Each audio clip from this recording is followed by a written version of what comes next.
Andrew and Courtney Simpson, although childless, had been happily married for over a decade. Having children was something they both wanted, but waited until they were confident in their careers and could financially support their family on one income. They were both in their 30s and were successful lawyers. Drew was a civil law litigator and Court practiced contract law for a prominent local firm in their hometown. They had finally reached the point financially where they had agreed to attend their first American Bar Association National Convention. It was something they both had once looked forward to. During the long drive to the headquarters hotel where they had reservations for the event, their main conversation was about the baby. They both agreed it was time, but Court admitted she was anxious about the prospect. It was at the board of directors' reception on Wednesday night that things fell apart. It had started well enough when they were both enjoying the atmosphere and the company of fellow attorneys. It was late in the evening, after the formal part of the reception was over, and there was more drinking, dancing, and loud talking, when Drew noticed that Court was in a playful mood. That definitely wasn't a bad thing, because it always led to marathon sex at the end of the night. Courtney was a beautiful woman with a lively personality, albeit somewhat dodgy and always flirtatious. Tonight was no exception. Drew, on the other hand, was more calm and reserved. This was very unusual for a trial lawyer. At social gatherings, Drew tended to blend into the background. He really enjoyed watching people and how they interacted. If someone started a conversation, Drew would immediately actively participate. He was just rarely the first to strike up conversations with people he didn't know. He had spent an inordinate amount of time on the dance floor this evening with numerous partners and was looking forward to returning to their hotel room. His eyes lit up as he met his gaze with his wife's dark green eyes. She had that smoky, sexy look in her eyes, and he was ready to take her right there in the club. She leaned forward, revealing most of her thigh and lush breasts. She let out a low, approving whisper and purred. "I want to have fun tonight, honey," without taking her eyes off of him. "I can see that. I can feel it too, baby. Let's go to the room. Look around, honey. We've never been in this town before. Do you see anybody you know?" Drew looked around reflexively. "No, I don't think so." "What's the matter? You want to have fun tonight?" He couldn't help but notice the heavy emphasis on the I. He was stunned. He had no doubt realized what she was talking about. But although he was deeply shaken and badly wounded, like a seasoned trial lawyer, he instinctively knew not to show his true emotions. Drew couldn't imagine where it came from. The only thing he could point to as a possible warning sign was his wife's reluctance to have a child, and yet she had just agreed to do just that. "I see, but what about our relationship?" She ignored his question. She wasn't a trial lawyer, but she knew how to question witnesses and knew not to let her opponent distract her attention. She sighed and held his hand firmly on her vulva. "Have I been a good wife? In the 15 years we've been together, have you ever had the slightest doubt about my love and total devotion to you? Since we became exclusive freshman year, name one time, one instance, just one. I know I flirt, but have you ever had any doubts about me when you've watched me do it?" You'd think she had just made the simplest of rookie mistakes a lawyer can make, asked a question she didn't know the answer to. But in truth, there was no mistake because she knew the answer. "No, there wasn't. I never had any doubts about your commitment to our relationship until 30 seconds ago. Why now?" He had accepted the inevitable. It was amazing how quiet she seemed in the middle of a nightclub with flashing lights, loud music with pounding breasts, and a DJ with over 200 drunken lawyers crowded around her. In the midst of it all, they spoke in a normal voice, but they didn't miss a syllable from each other. "I told you I'm ready to give birth. I just want this weekend to be for me. I deserve it. And on Monday, I'm throwing away my birth control pills for the sake of our future. I deserve it. And on Monday, I'm throwing away my birth control pills for the sake of our future." She pushed his hand away, leaned back in her chair, and crossed her arms over her chest, emphasizing her ample cleavage and letting him know the conversation was over. "I understand. Have you chosen anyone yet?" He naturally already knew the answer to his question. "Yes," she answered quietly but firmly. "Okay, one last question. What reward are you willing to pay?" "What kind of reward? Don't fool around with me. You're a contracts lawyer. You know what the remuneration is. What are you offering me for consideration? What price are you willing to pay?" Now he was close to losing control. He was dumbfounded at how quickly his life was falling apart. "Honey, the only price in question is your ego. I know that by doing this I will hurt you, and I will spend the next 30 years making that pain go away. It has nothing to do with what we have. It's Wednesday night and we don't have to check out until Saturday morning. I'll be back in our hotel room Friday night, and we'll start practicing making babies. It's going to be okay. It was over. 15 years together, over 10 years of marriage, the end of our family that would never be. No baby showers, birthday parties, first days of school, graduations, brides, or grandchildren bouncing in our laps. She just admitted to willfully hurting her husband, deliberate misbehavior, if you will. And she didn't even blink. For some reason, it didn't matter to her. "All right, I'm going to bed. I don't know when I'll see you." He turned and walked away without looking back. He heard her calling for him, but he no longer cared what she said. "Well, that went better than I expected," Courtney thought smugly to herself. "What was that? I don't know when I'll see you thing?" She thought no more about it and turned her attention to her intended target. She looked into his eyes and smiled seductively. She stood up and crept toward him. She couldn't remember his name, but she did remember that they had done some dirty dancing recently. The incredible truth was that until that very moment, she'd never once considered being unfaithful to Drew. She'd suddenly made a life-ruining decision that she really just hadn't imagined. Drew didn't know how he managed to get back to the room. He vaguely recalled someone asking if he was okay while he was in the elevator, but his head was spinning and he was in mild shock at what had happened. Everything seemed so unreal. Just 1 minute he was fantasizing about the great sex he and Court would have, and the next minute his marriage was over. He wasn't sure how long he sat on the edge of the bed staring at the wall, but eventually a plan formed. He knew what he had to do and forced himself to go forward. It was only a 3.5-hour drive home, but Drew knew he had a couple days to get everything done. He realized that to Courtney, he didn't exist for the next 48 hours. He had plenty of time to do what needed to be done. He realized that first thing in the morning, he needed to report their joint credit card stolen. If he was lucky, some hotel maid would find Court's purse she'd left in the room and take it without reporting it. Drew wasn't going to touch anything his soon-to-be ex-wife had left in the room. He also figured that having the hotel maid pick up the purse would at least give him until Tuesday. The divorce itself would be simple and clean. They lived in an immaculate state. No children, no house, no joint assets. They had always kept their finances separate and contributed to expenses equally. They made about the same amount of money, but the divorce was the easy part. Starting over was the much harder part. Drew quickly packed his suitcase and was ready to head out the door. He paused for a moment and considered leaving her a note, but then changed his mind, stepped out into the hallway, and headed for the elevator. The sound of the room door automatically closing echoed down the hallway and signaled that he was closing the door to his previous life. A thought occurred to him on the way to the lobby, and he stopped at the front desk to see if everything was okay. "My wife is in the car. We have an emergency at home and need to leave immediately. We left the keys in the room." He saw the officious clerk press a couple of keys and realized the cards were inactive. He couldn't help a slight smile as he walked outside, knowing how much trouble Courtney would be in. A couple smile as he walked outside, knowing how much trouble Courtney would be in a couple days.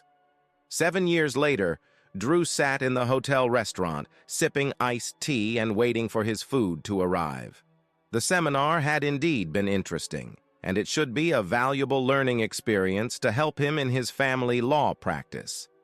He noted that the date on the paper someone had left on the worn vinyl seat was almost 7 years since his final divorce. Wow, time has flown by. At first, he didn't realize he'd said it out loud and, slightly embarrassed, looked around to see if anyone had heard him. He hadn't thought about Courtney in a long time. Although his divorce was relatively easy, the experience made him realize how unfair the so-called no-fault system can be to the party who has been treated unfairly. Honestly, though the system existed because some people can't handle their own shit, they acted like children and tried to wreak havoc on the other side, and the system has to step in and solve it for them. These were the cases where the old axiom, "no one wins in divorce," is actually true. In any case, it was the motivation Drew needed to change his major to family law. The truth, as he discovered, was that most divorces these days really only happen because both parties have made up their minds. There were few arguments, and both parties worked to end their situation as quickly and painlessly as possible. He dealt with any case that was presented to him. However, he did enjoy dealing with the relatively rare case of adultery, and he suspected that his client's spouse was trying to tighten the screws on his client. His musings were abruptly interrupted by a voice he still recognized, his client. His musings were abruptly interrupted by a voice he still recognized. "Hey, Drew, how you doing?" He looked up and unbelievably saw her. He couldn't have been more shocked to be hit with a cattle prod. "Hey, Court, believe it or not, I was just thinking about you. What are you doing at the family law seminar?" "I'm not attending. I'm here on another matter. Can I sit down?"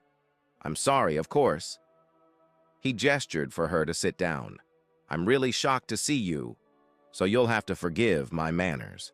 Wow, I really don't know what to say. She sat up straight and spoke in an angry tone.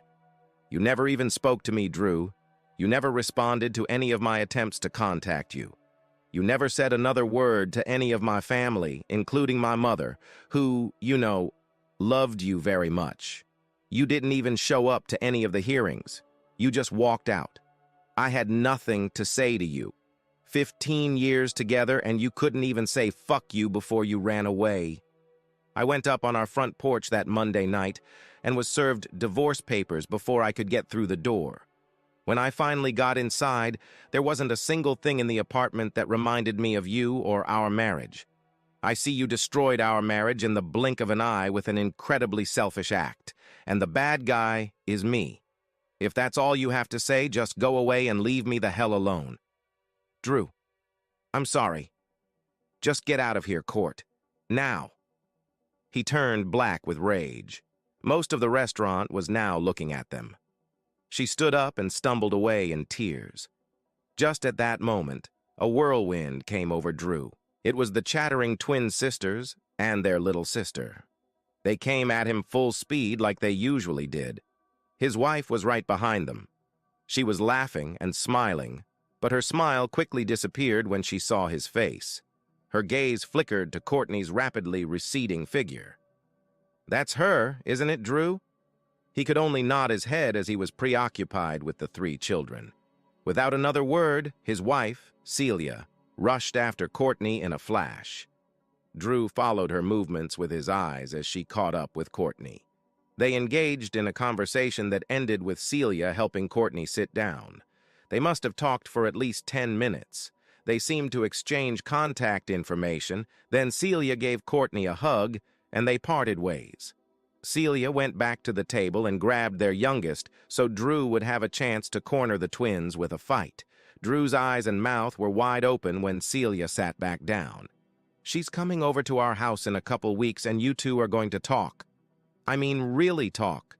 Don't say anything, just nod your head if you understand." Her tone didn't allow for any objections, so he just nodded and started fighting off the 2 little monsters in his lap that were now his life. Later that night in their hotel room, after the 3 musketeers had fallen asleep, Celia looked at him and asked, "Is there anything you want to say, or ask her?" He took a deep breath and spoke softly. "The first few years I wanted to, but I guess my pride wouldn't let me, but now, no, I have nothing to ask, and I'm glad I didn't give her the opportunity then." "What? You're joking. It can't be serious, can it?" It's very serious, Celia. If I'd let her talk to me then, maybe she could have said something to make me change my mind. But then I'd never have met you, and our 3 children wouldn't exist. No, I don't need to talk to her, and I don't regret anything. She put her arms around her husband and showered him with kisses. You know what to say to a girl, don't you, baby? But the poor woman needs to talk to you, so the least you can do is sit and listen. I will, but really, what's the point? All she's going to say is how sorry she is. If I ask her why, she'll say she doesn't really know, etc., etc. But I'll do it for you, and maybe it will help her calm down. But why would I do that? Drew, be nice now. Maybe I can't define it for you, but maybe you would yell at her within a couple minutes of seeing her. Maybe that's what will close the past for you too? Maybe you're right, but even if you and the girls are taken out of the equation, I realized, even before I met you, that my life was better without her. The divorce made me reevaluate my life and what was important to me. Oh, sure. I went through the usual emotional turmoil that most people experience when a marriage fails. But that failure made me take a hard look at myself, something I never would have done if she hadn't acted so foolishly. Drew paused to think and catch his breath. They say that our greatest successes can be the result of our greatest failures, and I firmly believe that's true in my case. I am much happier practicing family law now than I ever was practicing civil law. Sometimes I start to feel like I'm actually helping people. I know I don't make as much money, drive a Beamer, or live in a suite overlooking the lakeshore, but I'm happier than I've ever been in my life. Now, what about her? Maybe you should ask her that question. What's the point, Celia? I don't have the slightest regret about where I am right now. He paused and continued in a voice a little louder than a whisper. It may not be true. I do have one regret. I should have spoken to her mother. She really is a lovely lady. I know she loved me and I liked her. Since both my parents are long gone, she was like a surrogate mother to me. And I left without saying a word to her. Celia really couldn't say anything more. She had hoped that somehow getting together would be as good for Drew as it was for Courtney. But now she had doubts as to whether that was the case. Would she force it on Drew? And it would only serve to bring out a past he no longer cared about? But would she be able to stop it? As it turned out, Celia didn't have to do anything. The meeting never took place. The night before Courtney was due in town, Celia's phone rang after midnight. At the time, she was always afraid to answer the phone for fear of bad news, but she reflexively answered it. On the other line was a clearly distraught woman. Celia, this is Angela Jones, Courtney's mother. I need to speak to Andrew. The ringing phone woke Drew and Celia handed him the receiver. It's for you. Andrew, it's Angela. Courtney committed suicide yesterday afternoon. This statement was followed by the sobs of someone in so much pain it's impossible to describe. I'm so sorry, Mom. I don't know what to say, God. It's my fault. Drew's tears were flowing now, but there were no words. Celia, who had heard all of this, had clung tightly to her husband and was now openly crying, thinking that there was some guilt in this as well. Andrew, it's not your fault. She had a lot of problems and she brought them on herself. There's a lot you don't know about her since the divorce. She left you a sealed letter. I hid it from the police. No one knows it exists except you and me. What do you want me to do with it, Andrew? Just keep it to yourself for now and let me think about it. Can you do that? Sure. Andrew, I need you to be with me. Can you come? I'll be there as soon as I can, Mom. I'm going to bring my whole family with me. I want you to meet them. I know you'll like them. I'll call you back tomorrow and we'll make a plan. Is anyone with you right now? You shouldn't be alone. Yeah, my friend Joyce is staying with me. I can't wait to meet your family. I'll talk to you tomorrow. And the phone went dead. Courtney's memorial service was held 7 days later on a cold but clear fall afternoon, and as promised, Drew and his family were there. There were only a few people in the audience. Apparently, even though Courtney was a very competent attorney, she had no real friends. She was cremated, and the ashes were to be scattered in a park that she and Drew often visited when they were dating. Angela said it was the happiest time of Courtney's life. Losing her daughter by her own hand had been an almost unbearable burden for Angela. But she quickly grew to love Celia, and especially the three girls. By the end of the week, the girls were calling her Grammy Angie. Angela revealed what happened to Courtney's life after Drew left. He was shocked by the revelations about the risky behavior, substance abuse, and mental health issues that followed the divorce. She even explained the reason why Courtney was in the same hotel as Drew. She disappeared with two men she met at a nightclub and was gone for over a week. When she returned, she was covered in bruises. According to Angela, there was nothing unusual about that. Courtney was also close to losing her partnership at work. He was amazed at how one bad, sudden decision had thrown Courtney's life out of control. The night before Drew's family was to go home, he and Celia had a long talk and came to some decisions. The next morning, Drew took Angela aside while Celia kept the girls occupied. "Mom, we need to talk about a couple of things. First of all, Celia and I want you to come live with us. There's nothing keeping you here right now. You don't have to make a decision right away, but we want you to think very seriously about it. We'd like you to be with us. If you decide, we'll be here to help you move. Please think about it, okay? Honey, that's so sweet of you. I promise I'll think about it carefully, but I'm going to miss her so much." And she couldn't take it again. Drew put his arm around her while she tried to calm down. When she calmed down, he continued, "We need to talk about the letter. I think the best thing we can do is to take the letter and throw it unopened into this fireplace. It's a letter to you, Andrew. I know, but I'll never read it. If you give it to me, I'll burn it. However, I want to give you the opportunity to keep it. I don't know about you, but I want my memories of Courtney to last until the divorce.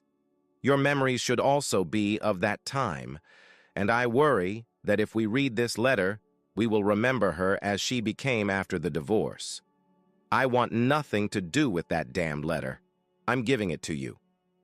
If you decide to read it, the only thing I would ask is that you never, and I mean never, mention anything about it to me." Angela was shocked by his answer, but began to understand Andrew's reasoning. She desperately wanted to remember her daughter as she had been before her actions had fractured her life. Maybe there was genuine remorse there, and an acknowledgement of how painful her decision had been. But maybe there was only more pain inside? Andrew told her about how the meeting with Courtney had gone a few weeks ago. What if Courtney only had more anger and guilt to unleash on Andrew? Courtney wasn't in the best mental state, especially since confronting Andrew, Angela was tearing herself apart. Before they left for home, Celia also had a private conversation with Angela. "Please, please, please come live with us. We really want you to be a part of our family's life. I don't think you realize how important you are to Drew. I promise, honey, I'll think about it." "It would be nice to be around young people again," Angela said thoughtfully. As Drew and his family drove home together with tears and hugs, Angela collapsed into a chair in the living room across from the fireplace. She pulled out the letter and stared at it intently. She knew she had a decision to make. Thanks to everyone who took the time to listen to today's stories. If you enjoyed it, please consider liking and subscribing if you haven't already. Feel free to share your thoughts on the events in the comments below. Take care.